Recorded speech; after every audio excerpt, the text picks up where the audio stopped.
Demand करता है? बेटे के पिता ने कहा मेरी बारात में कोई बूढ़ा आदमी नहीं आना चाहिए, और यदि आएगा तो हम विवाह इनकार कर देंगे। अब भक्तों जितने वर पक्ष वाले हैं उन्होंने सोचा ये तो ठीक नहीं है, अरे हमारे यहाँ तो सभी बूढ़े हैं, किसको नहीं ले जाएंगे। लेकिन फिर भी विवाह बढ़िया बन रहा था, इसलिए वर पक्ष वालों ने सोचा, सभी ध्यान देंगे, वर पक्ष वालों ने सोचा चलो कोई बात नहीं, हम लोग बुढ़ों को नहीं ले जाएंगे, अपना उनको अपने दरवाजे खिला देंगे। तो ये फैसला लिया सभी ने, लेकिन जो लड़के के नाना जी थे वो नहीं मान रहे, बोले हम तो जाएंगे, हमारा अकेला नाती है। तो सभी ने कहा देखिए नाना जी, यदि आप जाएंगे तो आपकी वजह से विवाह कैंसिल भी हो सकता, इसलिए काहे को आप परेशान हैं, कोई नहीं जा रहा, सब नौजवान व्यक्ति जा रहे हैं, 20, 25, 30 वाले सब। नाना जी नहीं माने।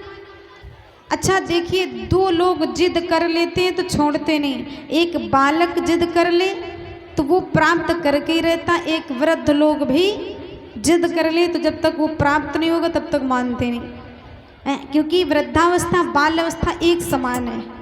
जैसे वृद्धावस्था, जैसे बाल अवस्था में माता पिता बालक को पाल पोस कर बड़े करते हैं, वैसे वही बालक जब पिता माता बूढ़े हो जाए तो उनकी सेवा करें, बराबर तभी होता है। देखो भक्तों, नाना जी नहीं मान रहे, बोले हम जरूर जाएंगे। तो लोगों ने सोचा कि जब नाना जी जाना चाहते हैं तो इनको एक बॉक्स में भर लिया जाए, और नाना जी कहते हम रसगुल्ला खाएंगे तो इनको बफर में खोल दिया जाएगा और फिर पैक कर लिया जाएगा, इनको बारात का दर्शन भी हो जाएगा, शादी भी हो जाएगी। अब नाना को एक बॉक्स में रखा गया और रख करके बंद किया गया और पीछे डाला में डाल लिया गया। अब कोई नहीं, नाना जी हैं तो बॉक्स में। अब सारी बारात चली है बड़े धूमधाम से। जैसे बारात पहुंची है बिटिया के यहाँ तो बेटी के पिता ने एक बार विचार किया कि चलो बारातियों को चेक कर ले, कोई बूढ़ा तो नहीं आया है।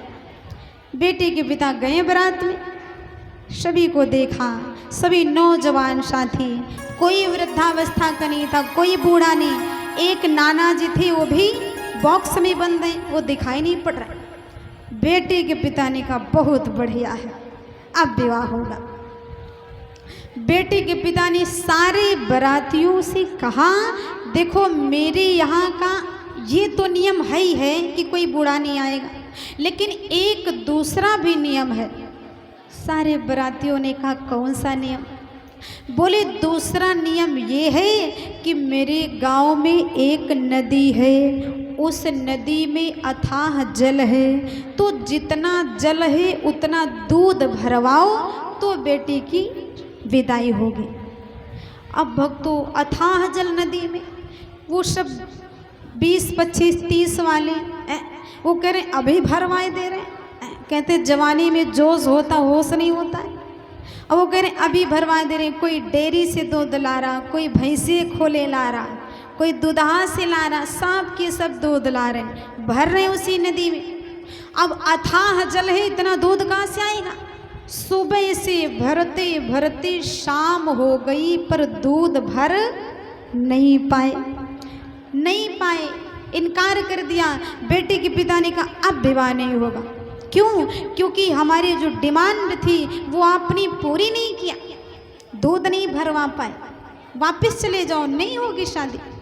सारे बेचारे बाराती दुखित हो गए। सबने सोचा कि अब तो विवाह कैंसिल ही हो गया, चलो नाना को निकाल लिया जाए, अब तो कैंसिल ही हो गया। तो जैसे सभी ने नाना को उस बॉक्स से निकाला ना, तो नाना ने सोचा कि बफर आ गया होगा, इसलिए निकाला जा रहा, उन्हें क्या पता वो तो अंदर बंद है। तो जैसे नाना को बॉक्स से बाहर किया तो नाना ने कहा बच्चा क्या नाश्ता आया है? बोले नाश्ता नहीं, घर का रास्ता पकड़ो। विवाह कैंसिल हो गया। बोले कैसे? बोले तुम्हारी वजह से। बोले हम तो बक्से में थे, हमारी वजह से कैसे कैंसिल होगा? सभी ने बताया नाना जी, बेटे के पिता का कहना था मेरे यहाँ एक नदी है, उसमें अथाह जल है और उस जितना जल उतना दूध भरवाओ तो शादी होगी। हम सब ने दूध नहीं भरवा पाया तो विवाह कैंसिल हो गया। तो नाना जी ने कहा क्या वो नदी साफ थी, उसमें जल नहीं था? बोले नहीं, जल के ऊपर ही दूध डाल रहे थे। बोले पागल हो, अरे आप उनसे कह दो पहले अपनी नदी तो साफ करावें, जल तो बाहर करवावें, तब तो दूध भराएंगे। क्या जल के ऊपर डालेंगे दूध? हे भक्तों, जैसे सारे बराती गए, हे पिताश्री पहले अपनी नदी जल से साफ कराओ तब दूध भरवावेंगे। तो पिताजी ने कहा लगता है कोई बुढ़ा आदमी आया है क्योंकि इतनी बुद्धि इनमें नहीं है, लगता कोई बूढ़ा आया है। वही नाना जी थे। अब विवाह हो गया, नदी खाली नहीं करवा पाए, इतना जल कहाँ खाली करवा पाएंगे, दूध भरा नहीं गया, विवाह संपन्न हो गया। तो इससे हमें ये सीख मिलती है कि हमें कोई कार्य करना हो तो अपने वृद्धों से सलाह ले लेना चाहिए। क्यों?